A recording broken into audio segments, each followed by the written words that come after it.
मेरठ थाना अनुसंधी क्षेत्र में विवाहित को बेटी होने के बाद घर से निकाल दिया गया। 2 साल मायके में रहने के बाद अपना हक मांगने गई ससुराल वालों ने घर से बाहर निकाल दिया, जहां पर दरवाजा बंद कर लिया। विवाहित ने घर के बाहर हंगामा करना शुरू कर दिया। गाजियाबाद निवासी महेंद्र दत्त शर्मा और उनकी पुत्री निरूपा शर्मा 2017 को मेरठ शास्त्री नगर सेक्टर 2 निवासी आशुमान भारद्वाज पुत्र विजेश कुमार भारद्वाज में हिंदू रीति रिवाज के साथ शादी संपन्न हुई थी। 1 साल के बाद बेटी पैदा होने पर ससुराल वालों ने निकाला घर से। मेरी बेटी हुई है, कोई बात नहीं थी। मेरे साथ मेरा पति आराम से रहता है, हमेशा ये उकसाते हैं मेरे को घर से बाहर निकलवाने के लिए कि तू कप्तान है, तेरी हम दूसरी शादी करा देंगे। ये दोनों माता पिता और मेरी नंद और नंदोई, ये 4 लोग मेरा घर तुड़वाने पे लगे हुए हैं। और इन्होंने मेरे जैसे ही बेटी पैदा हुई उस दिन से ही मेरे को हॉस्पिटल से ही बदतमीजी करनी स्टार्ट कर दी। खचेड़ा ऑपरेशन से मेरी बेटी हुई है। बेटी होने के कारण इन्होंने ऐसे किया है। जिसके घर में बच्चा होता है कौन मिठाई नहीं बांटता। इनके यहाँ सोग मन रहा था, रोज लड़ाइयाँ लड़ रहे थे ये मुझसे लोग। मेरे ससुर इतनी गंदी गंदी गालियाँ देते हैं जैसे ही बेटी हुई उस दिन से ही। और उसके बाद से इन्होंने मार पीट करके मुझे भगा दिया। मेरे माता पिता मेरी स्थिति के कारण मुझे ले गए, इस कारण एप्लीकेशन दी। एप्लीकेशन के बाद से मैं तो यहाँ रहना चाहती हूँ। एप्लीकेशन तो इस बात की है ना कि मेरे साथ ऐसा ना करें। कि क्यों कर रहे हो मेरे साथ ऐसा, सॉलिड रीजन तो बताओ। आपकी शादी को? मेरी शादी को 3 साल हो गए हैं सर। अच्छा, विवाद किस बात को लेकर है आपके?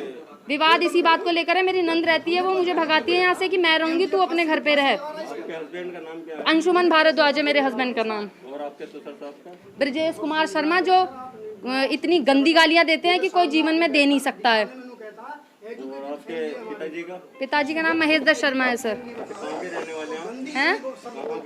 गाजियाबाद के रहने वाले हम सर। आपने आप मुझे एक बात बताइए, कोई केस हो गया तो केस में ना तो इनको सजा मिली, ना ही इनके साथ कुछ हुआ, ना किसी ने इनसे ये पूछा कि तुमने इस जच्चा के साथ जिसका ऑपरेशन से बेटी हुई है क्यों किया इसके साथ ऐसे। इन्होंने पैसे के बलबूते पे हर जगह पैसा भर भर के, क्योंकि इनका लड़का मर्चेंट नेवी में कप्तान है, इन्होंने अपनी जो लड़की की वजह से जिससे मेरा जीवन खराब हुआ है उसकी वजह से उसके नाम भी कटवा दिए। और इन दोनों ने जो ये बुजुर्ग हैं ये मेरे साथ ऐसा कर रहे हैं। आपने पुलिस में सूचना दी? आपने पुलिस मैंने बुलाई है। पुलिस ने मुझे ये बोल दिया है कि हम तुम्हें गेट नहीं खुलवा सकते, क्योंकि उनके पास ऊपर से फोन पहुंच गया है ना। इन्होंने अपने लिंकों से उनके पास फोन करवाया है, जब भी तो वो मुझे अंदर नहीं घुसा सकते।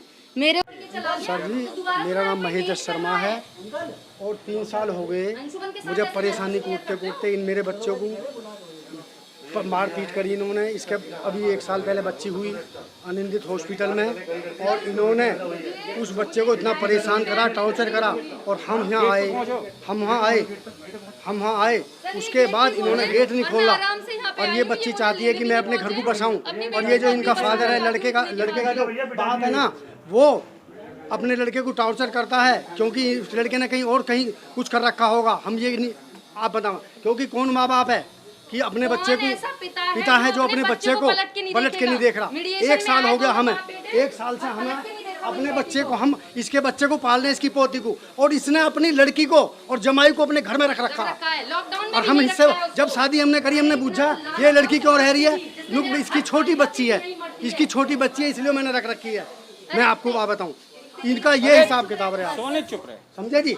और ये जो सामने हम बैठी हैं, ये मास्टरनी हमारे गांव में पढ़ाती थी, और जब भीख मांगी थी इन्होंने रिश्ते के लिए, जब हमने इससे रिश्ता मांगा, कार्रवाई का कुछ कोई पुलिस ने कार्रवाई नहीं करी। कार्रवाई का आश्वासन दिया ही नहीं है पुलिस ने। तहरीर दी थाने में? हाँ जी, तहरीर उस दिन भी सर। तहरीर के बाद बस मीडिएशन हुए, मीडिएशन में उसका मन किया, वो नहीं आया। इनका ये हिसाब है, शादी हुई, बच्चा हुआ, मेरा मन करेगा रहूंगा। मेरे साथ क्या हुआ, मैं तो इस बच्ची को लेके चली गई, ऑपरेशन मेरा हुआ, बस मेरे पड़ गया। लेटेस्ट न्यूज देखने के लिए प्राइम ब्रेकिंग न्यूज चैनल को सब्सक्राइब करना ना भूलें, और साथ ही डेली अपडेट्स पाने के लिए बेल आइकन को प्रेस करें।